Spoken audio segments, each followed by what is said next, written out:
And this medicine came on like a bloody freight train, just as if it was racing down a hill. And it was almost as if somebody had opened a lid and a whole bunch of chaotic things all came flying out. So I just felt like this, an onslaught of stuff coming at me.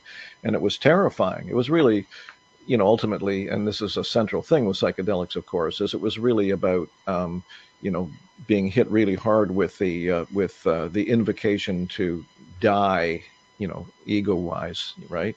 And that was, suddenly too much for me. Like, holy mackerel! And then I went, oh yeah. So Alan said you could go over there. So I was so overwhelmed and shaky that I couldn't even walk. So I literally crawled. I was on the opposite side of the yurt, and I literally crawled across the yurt and tapped him on the foot because, as I said, he was lying down, and I said, "Yeah, I'm having a little trouble. You said you come over for some help." And he said, "Yeah, sure. Lie down on the mattress." And he sang an ikaro and shook the shikapa around my head and neck and so on. And at the end, he sat me up and he said, when you have that kind of experience, it's just your ego hanging on, and you just need to trust the experience. And I still didn't feel any different. I still felt really shaky and kind of scared. So, he left me. I looked back at my spot across the room, realized I still wasn't capable of walking, crawled back across the floor.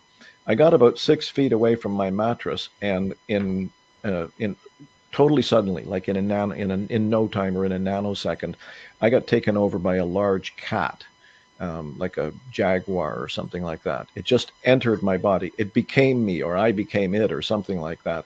And in no time, I went from being this shaky, scared kind of kid or whatever, to suddenly feeling completely confident, completely graceful, and delighted, actually. And it was such a palpable experience for me that my buddy who had come with me and who was lying down with his eyes closed, lying down on the next mattress, sat up like this and went, "What?"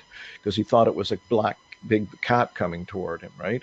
Um, and so it only lasted for, I don't know, a minute or something while this cat took me to my mattress, and then it dumped me off and left me. But it left me in a state of complete bliss and joy for the whole rest of the evening. So there's my first ayahuasca story there.